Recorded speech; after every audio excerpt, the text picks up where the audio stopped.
मोहन और रीना अब खूब मस्ती करते थे, कभी कंपनी में तो कभी होटल में। मोहन रीना पर बहुत भरोसा करने लगा था।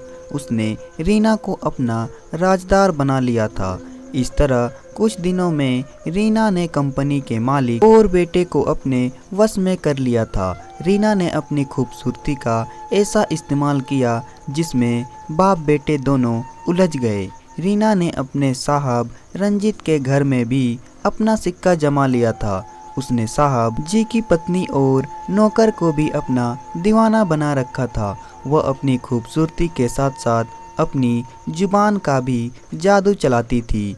एक दिन मोहन ने रीना से कहा, मैं तुमसे शादी करना चाहता हूँ। रीना बोली, मैं भी आपको पसंद करती हूँ, पर आपके पिता ने आपकी शादी किसी बड़े घराने की लड़की पसंद की है। वह हमारी शादी नहीं होने देंगे। मोहन बोला, तो हम भागकर शादी कर लेंगे। रीना ने मोहन को समझाया कि हम भागकर कहाँ जाएंगे, ऐसा करने पर शायद साहब तुम्हें अपनी जिंदगी से बेदखल कर दे। मोहन ने रीना से कहा, बात तो तुम सही कह रही हो, क्योंकि मेरे पिताजी को अपनी इज्जत और दौलत दोनों प्यारी है, पर मैं क्या करूं?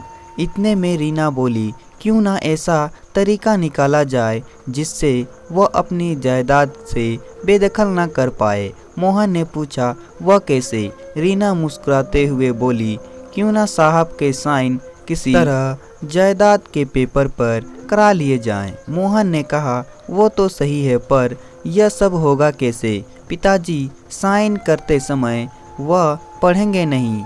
रीना ने कहा, वह सब मुझ पर छोड़ दो, मैं किसी तरह साहब से साइन करवा लूंगी। एक दिन रीना अपने साहब के केबिन में गई तो साहब रीना को देखकर बोले, क्या बात है रीना, आजकल तुम मेरी याद नहीं आती? साहब, काम का बहुत प्रेशर रहता है। आज भी मैं आपके पास कुछ काम से आई हूँ। कुछ जरूरी फाइलों पर आपके साइन लेना है। रंजीत जी बिना पढ़े फाइलों पर साइन करने लगे। उसी समय रीना ने जायदाद के कागज पर रंजीत जी के साइन करवा लिए। रीना वहां से चली गई और मोहन को साइन कराने के बारे में बताए। मोहन खुशी से उछल पड़ा, पर रीना ने मोहन को कागजात पर साइन नहीं दिखाए। कुछ दिन के बाद रंजीत को पता चला कि उसका बेटा रीना से शादी कराना चाहता है। उसी रीना के साथ रंजीत ने खुद संबंध रखे थे। ऐसी बातें सुनकर रंजीत चौंक गया और अपने बेटे को एक फूटी कौड़ी न देने का मना कर दिया। अब रंजीत को अपनी सेक्रेटरी पर गुस्सा आ रहा था कि इसने हमारे ही बेटे को फंसा लिया। वह चाहकर भी अब कुछ नहीं कर पा रहा था, क्योंकि आपने यह कहावत तो सुनी ही होगी, मियाँ बीबी राजी तो क्या करेगा काजी। यह हाल उन दोनों का हो गया था। फिर मोहन और रीना ने शादी कर ली। शादी के बाद रंजीत ने कहा कि तुम दोनों मेरे घर पर नहीं रहोगे, मैं तुम दोनों को अपनी जायदाद से बेदखल करता हूँ।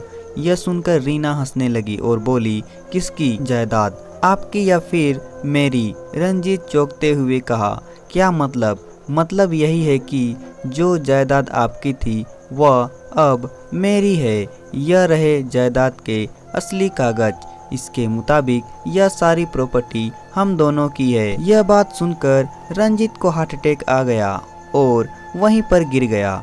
उनको तुरंत अस्पताल ले जाया गया, लेकिन उन्होंने रास्ते में ही दम तोड़ दिया। अब मोहन और रीना दोनों पछता रहे थे और रंजीत की मृत्यु के लिए अपने आप को गलत ठहरा रहे थे। दोस्तों, कभी भी किसी के साथ गलत ना करें। तो दोस्तों, कहानी पसंद आए तो वीडियो को लाइक करें और साथ ही साथ चैनल को सब्सक्राइब भी कर दे।